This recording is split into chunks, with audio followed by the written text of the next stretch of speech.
Bismillah, in this second subtopic, which is formulating the course assessment plan or the CAP.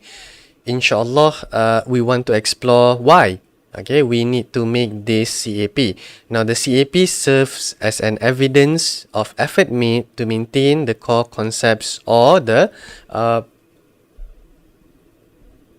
principles of test design of assessment, such as the one that was previously mentioned, that the assessment must be valid, reliable, flexible, fair, and professionally collaborated.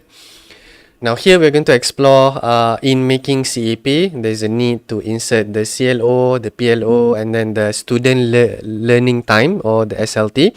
And then we're going to weight or the process of weighting the CLO. That means assigning quantitative value to each CLO, and then we're going to distribute marks of assessment tasks. So this is basically the step-by-step of making the CAP. Right, so this is an example of outline of a CAP, course assessment plan, and these are the columns proposed to be there to somehow help with to see the constructive alignment or the how the assessment is fulfilling the requirement by the intended learning outcome. And this is extracted by the MQA GGP assessment of student learning. Now, without further ado, let's start formulating one. Now, I use one here, so I'm basically using a course that I used to taught, which is Introduction to Sociology and Anthropology. So in order to do this, I need you to have a course outline that you are teaching here, and then we are going to go through step by step.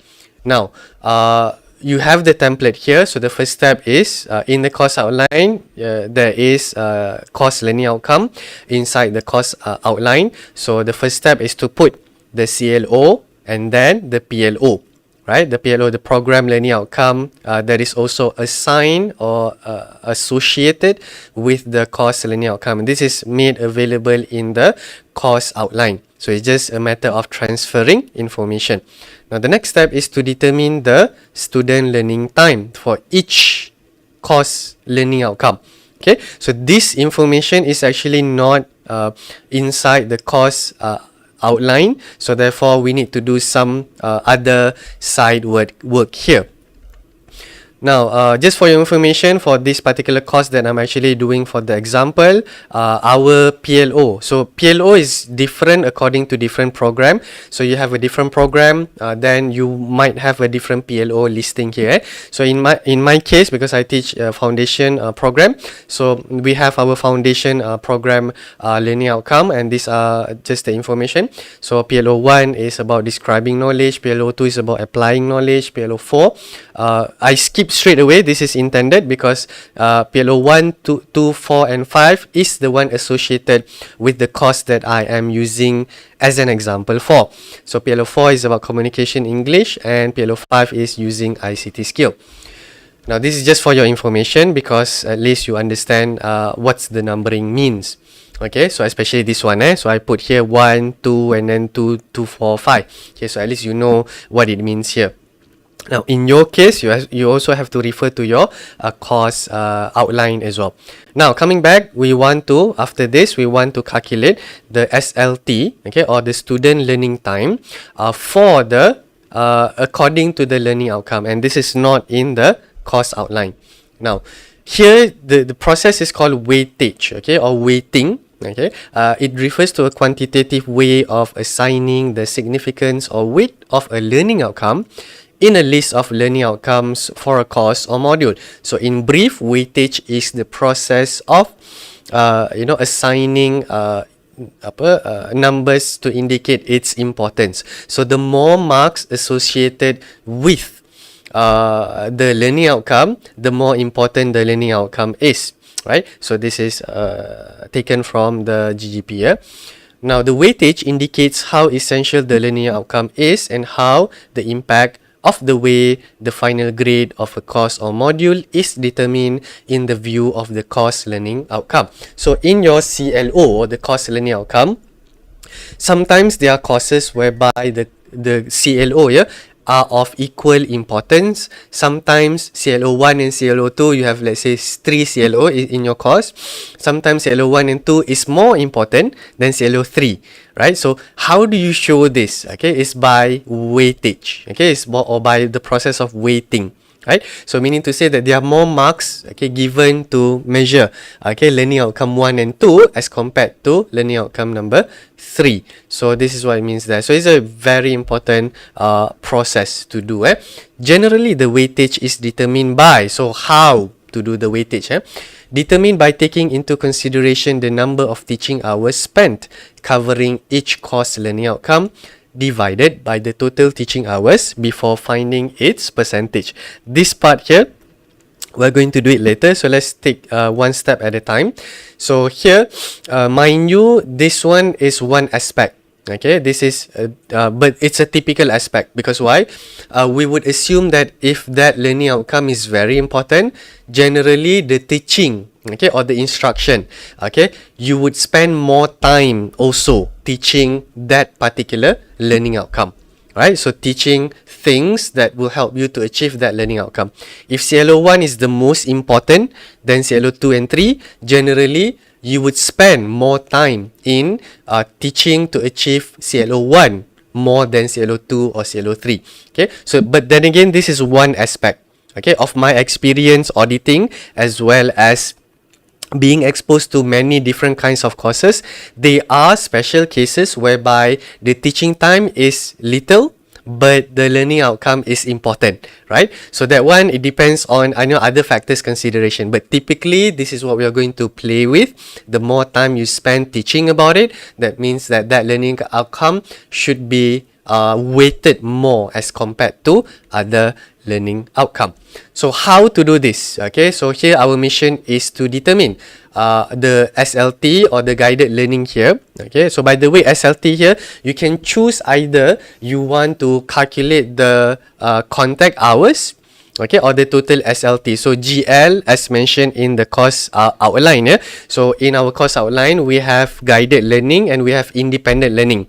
Okay, guided learning is the contact hours, the time with the lecturer, the time with the instructor. Okay, that's guided learning hour. Independent learning hour is the estimated time that students take, okay, independently. That means learning time without the lecturer. Okay, so here we are going to use, so you can use either one. You can use the total SLT. Total SLT means the teacher time, the contact hour, plus the independent learning hour. If you want to use that, also can. Okay, but I want to play with smaller numbers here. So at least as a basic for a basic teaching methodology course, we want to focus on playing with a smaller number lah. So smaller numbers here, I want to take the guided learning. Okay, that means to say that here, as can be seen in this table, so each week, okay, we teach 4 hours. We meet, the lecturers meet the student for 4 hours there. So the guided learning hours is 4 hours per week. So you have here week 1, 2, 3, 4, 5, 6. So due to the size here, I don't do it until the end of the semester. So this is just to demonstrate. So first you have the weeks, and then you have the guided learning hours. Okay, so for most courses in Gombak, I believe it's 3 hours, okay, that you meet the students. So it depends, follow your course outline. Okay, then once you distribute this, then you want to distribute this 4 hours here when you be with them. For topic 1 here, for topic week 1 here, which one is dedicated to achieve CLO1 or CLO2 or CLO3? So this is where you want to distribute here. So now, okay, so this is an example here. So I'm doing this for my course. Okay, so for my course there, for week 1, okay, we spend about, half and half for one concept to one learning outcome to another learning outcome. So I distribute. So from 4, this is 2 and 2. For week number 2 is also 2 hours for CLO1, 2 hours for CLO2. And then the same for week 3. Starting week 4, the topic nature is a bit different. So it covers CLO3. So I distribute it like this.